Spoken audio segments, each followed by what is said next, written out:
السلام علیکم۔ مملکت سعودی عرب کے اندر چونکہ بلاد الحرمین ہے، اس وجہ سے مسلم ممالک میں اس کو خاص اہمیت حاصل ہے۔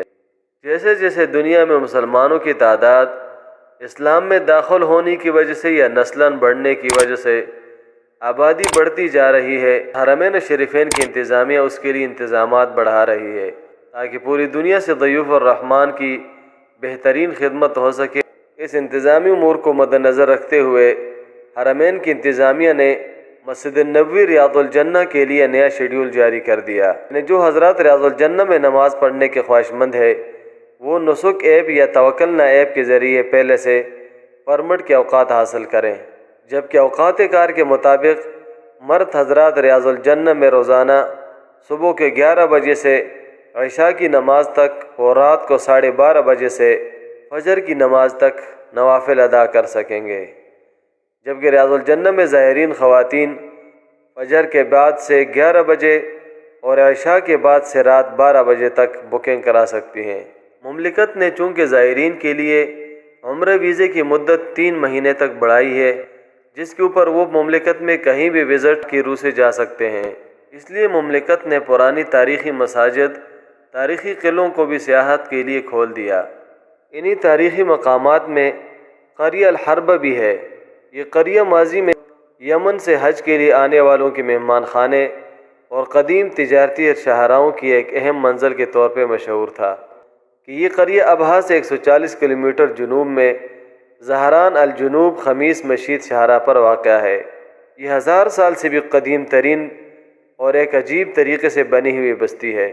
اس کے اطراف میں پرانی فصیل ہے۔ جنوب، شمال اور مشرق اور مغرب میں 4 دروازے ہیں۔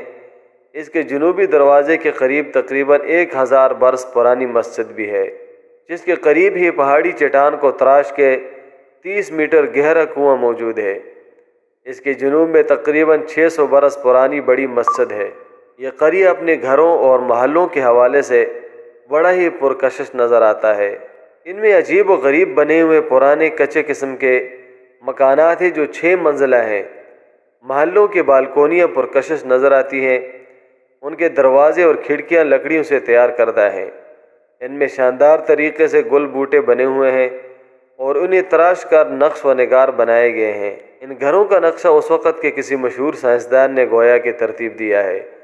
ہر منزل پر بنائے جانے والے گھر خاص مقاصد کے لیے ہیں۔ مثلاً زمینی منزل زرعی پیداوار اور جانوروں کے چارے کے گودام کے طور پر استعمال کیا جاتا تھا۔ قدیم زمانے میں پہلی منزل مویشیوں کے باڑے کے طور پر استعمال کی جاتی تھی۔ دوسری اور تیسری منزل یہ تقریبات کے حال کے طور پر استعمال ہوتا تھا، جہاں مہمانوں کا خیر مقدم بھی کیا جاتا تھا اور ان کے سونے کا انتظامات بھی تھے، جبکہ چوتھی اور 5ویں منزل خواتین اور بچوں کے لیے مختص تھی۔ محل یا مکان کے آخری حصے میں مردوں کی بیٹھک ہوتی تھی، جہاں سے وہ پورے قریہ میں ہونے والی تبدیلیوں پر نظر رکھتے تھے اور ان سے متصل باورچی خانے بھی ہوتے تھے، جبکہ اس پوری قریہ اور بستی کے گرد قلعہ نامہ چھاونیاں ہوتی تھی۔ گویا کہ اس وقت پوری بستیاں بڑے اتفاق کے ساتھ ایک ہی 4 دیواری کے اندر رہتی تھیں۔ اس 4 دیواری کے اندر اس بستی کے درمیان میں بازار بھی ہوا کرتے تھے جو آج تک قائم ہے۔ تاریخی ورثہ سے دلچسپی رکھنے والے ضرور اس بستی کا دورہ کریں۔ آپ کے قیمتی وقت کا انتہائی شکریہ۔ اللہ حافظ۔ سبسکرائب کے بٹن پہ کلک کریں، بیل کے آئیکن پہ کلک کیجئے تاکہ ہر نئی ویڈیو کی نوٹیفیکیشن آپ کو مل جائے۔